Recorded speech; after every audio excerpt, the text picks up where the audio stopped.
TDAH. Como que a pessoa sabe que ela tem TDAH? Que exame que mostra isso?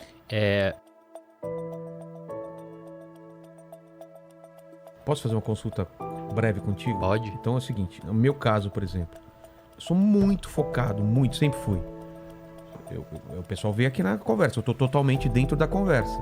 Só que o que eu tenho percebido é, de uma década pra cá, uns 5 anos pra cá, esse lance de rede social, de coisas, tem me dado um trabalho pra conseguir focar, ler um livro, como você falou, por exemplo, assistir um filme, fazer uma coisa específica, tem sido mais difícil pra mim ultimamente. Agora não, porque eu tô fazendo um exercício muito bravo de ler e focar e tal. Mas aquele negócio de eu tô lendo, puta, deixa eu dar uma olhadinha no celular. Eu nunca fui assim.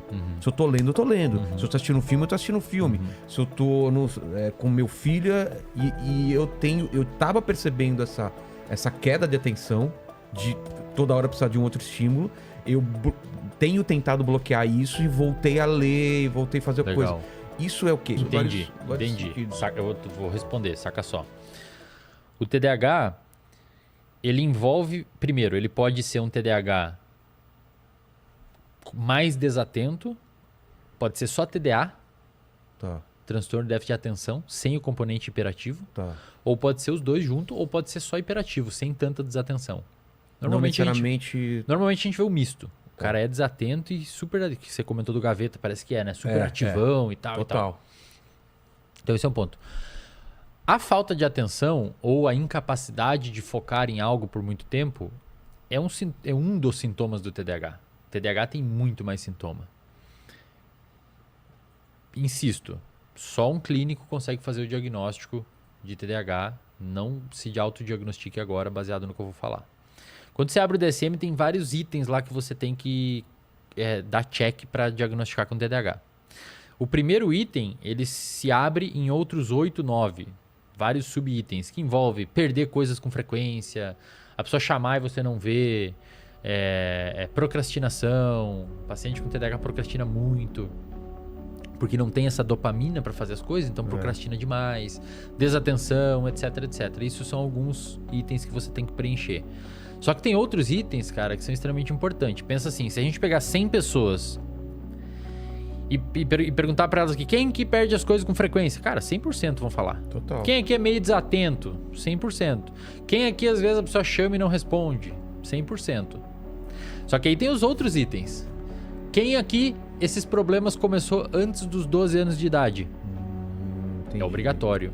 Para diagnosticar o TDAH tem que começar, porque é um transtorno do neurodesenvolvimento. Tem que ter começado lá atrás. Então desses 100%, cara, sobram uns 30, digamos assim. Eu sou desatento desde pequeno. Quem aqui tem essa desatenção em mais de uma área da vida? Por exemplo? Não pode ser só no trabalho. Tem que ser no trabalho, com a família, com a sociedade, com os amigos, no futebol. Porque se for só no trabalho, pode ser você que ele não goste da trabalho. Eu não consigo ler matemática, estudar matemática. Beleza. Você odeia matemática. Você não gosta de matemática, você está desmotivado, não está desatento. Entendi. Então desses 30% você já baixa para uns 15%. Quem aqui sofre clinicamente disso? Tipo, sua vida realmente está impactada. Às vezes você tem um outro, mas não impacta a sua vida. Você não esquece chave de casa, não deixa fogão ligado. A mulher não tá reclamando, seus amigos, você não escuta, etc. Você vai passando esses filtros, sobra mais ou menos 3, 5% das pessoas, que é a prevalência de TDAH na sociedade. De 100 pessoas, umas 3 vão ter. O que eu te relatei é o quê? Não é TDAH.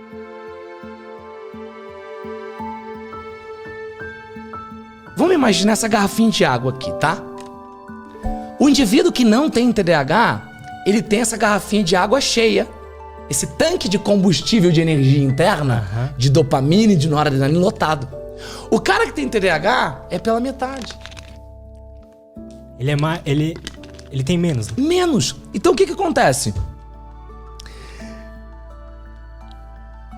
O esquema da dopamina não é eu conseguir pegar essa garrafa e ficar feliz porque eu peguei. É eu ter suficiente pra entrar em movimento pra pegar. Tá? E o TDAH, ele tem uma produção desregulada de dopamina e de noradrenalina. O que é a noradrenalina? A noradrenalina é como se fosse pra deixar você focadinho ali, pra estimular. Tô falando um português aqui, pessoal, pra ficar claro, Boa, tá? boa. A minha linguagem é essa, tá? A dopamina é pra fazer tu entrar em movimento. A noradrenalina é pra deixar você ali, ó, pra instigar você pra aquilo. Os dois andam casadinhos, tá? E por que de última hora tu entra em ação? Porque de última hora tu libera adrenalina, que tem algo parecido com a dopamina que com a noradrenalina. A adrenalina é o quê? Caraca, não dá tempo mais. Olha isso, tu cria uma força que você não tinha da onde pra entrar em movimento e fazer. E fica no hiperfoco danado. Sabe aquele, meio que aquela tensãozinha que você fica, sabe, fazendo? Aquela noradrenalina. Quando não é estimulado pra esse de última hora, tá? Entendeu? A dopamina te coloca. A noradrenalina, ela deixa você ali, sabe? Pá! E esses dois juntos que o TDAH tem de maneira desregulada. E o que acontece? Voltando pra história. Enquanto uma atividade estiver muito longe, o TDAH ele não consegue entrar em movimento para fazer. Ele não consegue se engajar em uma série de atividades coordenadas, planejadas, para entrar em movimento e fazer aquilo que ele precisa fazer. Ele só faz quando tá de última hora. Só que é o seguinte, o que acontece quando tá de última hora? Você entrega de qualquer jeito. Você entrega fora do prazo.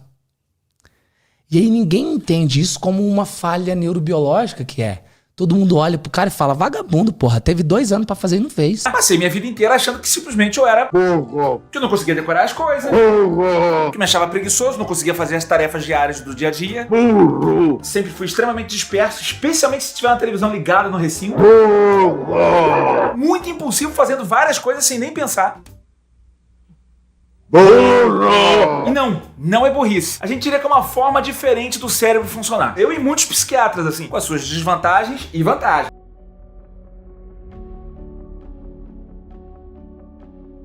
Muito pelo contrário. São muito inteligentes. Veio aqui o Gaveta, não sei se conhece o Gaveta. Conheço. O canal dele. O cara é inteligentíssimo, Não, cara, mas é o cara que, né, tá ligado no 220 Exato. sempre. A galera acha que pacientes com TDAH é desatento. Na verdade, não, Vilela. Eles são muito atentos. Esse é o problema deles. Ele meio que não tem motivação de ficar com foco atencional em um único lugar. Tá. Então, por exemplo, paciente com TDAH, ele vai pegar um livro pra ler, ele não tem o mínimo de motivação pra ler 10 páginas daquilo. Daí ele vai na geladeira, Entendi. aí ele pega o telefone, aí ele fala com alguém, e aí quando ele passou 5 horas ele não leu o livro. E olha que interessante, pacientes com TDAH, eles têm uma distorção na percepção de tempo. E isso é muito, muito doido. Se você pede para um paciente com TDAH ficar 5 minutos sentado e um outro que não tem no lado, sem relógio, sem nada, você não fala para eles que é 5 minutos. Depois você pergunta quanto tempo você passou sentado. O TDAH já vai achar passou que muito mais tempo. Porque eles meio que comprimem o tempo na cabeça deles. Ou dilatam o tempo. Eles entendem o tempo de uma forma diferente. E isso é um problema, Vilela. Porque se quando um paciente com TDAH pega um livro para ler, o cérebro dele faz um cálculo de quão custoso vai ler esse livro. E geralmente superestima o quão custoso vai ser. Ah, superestima? Super. Ele acha que vai ser muito mais difícil. Entendi. Do que de fato vai ser. E aí, o que ele faz? Procrastina. Quando você dá um medicamento, e tem estudos bons, estudos mostrando isso, Ritalina e tal, essa dilatação do quão difícil vai ser fazer as coisas, ela melhora. Então o paciente ele consegue fazer um cálculo mais apropriado do quão custoso vai ser fazer alguma atividade. Entendi. E aí ele fala assim, não, peraí, esse livro que eu mato em 1 semana. Aí ele começa a ler. Entendi. E aí o paciente começa a se engajar melhor nas tarefas. Que fantástico isso, cara. É. E tem também um fenômeno interessante no TDAH que a gente chama de hiperfoco. E aí eles ficam hiper motivados em fazer algo. Eu tenho paciente com TDAH que fica hiper motivado com... Corrida. Não, detectar padrões em números. E adivinha com o que ele trabalha? Mercado financeiro. Nossa! E o cara fica 12, 14 horas enfiado no computador, tem que pedir pra alguém ir lá dar comida pra ele, senão ele não come. E é milionário. Total. Então, sabe quem que tem TDAH? Michael Phelps. É mesmo? Um dos maiores medalhistas Mas olímpicos. com o que ele... Com natação. Com Ele natação, ele descobriu ficava... um barato bizarro na natação. É tipo o cigarro dele, sabe? Cara, aí o cara usa isso pro bem, né? Hiperfoco. O que é uma ideia no cérebro? É um pensamento que cruza com o outro. É uma associação de pensamentos diferentes. Exatamente. Quando um pensamento cruza com outro, você tem uma ideia. Se você tem excesso de pensamento, numa velocidade maior, a probabilidade de cruzamentos... Maior. De ter ideia maior. Óbvio que você vai ter também muito mais ideia idiota. Claro, Mas se você tem uma quantidade maior, a possibilidade de ter uma delas criativa é enorme. É um treinamento, né? Vou dar um exemplo que todo mundo aqui vai associar. Henry Ford, o criador do primeiro carro. Ele começou... Por que se chama Ford T? O quê? O modelo, o primeiro carro do mundo, Ford T. É? Por quê?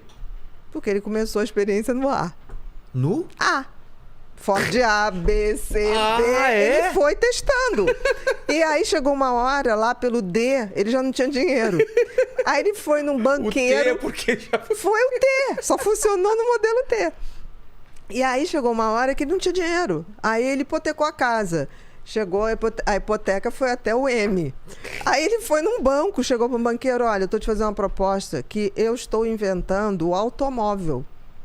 Que não vai ser uma carruagem.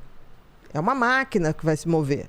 O banqueiro olhou para a cara dele: para que você vai inventar essa coisa se já tem a carruagem e o cavalo? Que não custa nada pra gente. Aí ele falou: tá, então você não quer? Não, o que eu posso fazer é aumentar um pouco a hipoteca da sua casa. Se você não me pagar em 6 meses, eu tomo a casa.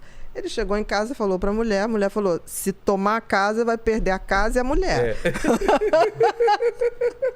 E aí o bicho ficou hiperfocado. Porque o TDAH tem isso. Quando ele guarda uma coisa, ele fica... hiperfocado. Ele é hiperfocado. Aí, por fim, chegou no modelo T. Ele foi no banco e falou: última chance. Eu te dou pra você ser sócio, porque agora funciona. Aí o cara: tá bom, mas eu só te dou tanto. Aí ele chegou e falou assim: ok, com esse tanto, eu vou ter que produzir de uma maneira muito organizada para não perder. Da linha de montagem. E ele falou o seguinte: você pode escolher qualquer cor, o carro que você quiser, desde que seja preto. Por quê? O carvão, as minas de carvão, era muito barato. Aquele lixo, o pigmento, que era lixo. Então era o único que ele podia comprar. Então as pessoas acham que ele escolheu preto, uma cor chique. Não, era mais barata que tinha. Barato. Então, durante muitos anos, os carros eram só pretos. Entendi. Entendeu? Caramba. E foi uma ideia genial que ele teve. Agora, ele teve a ideia A, B, C, D.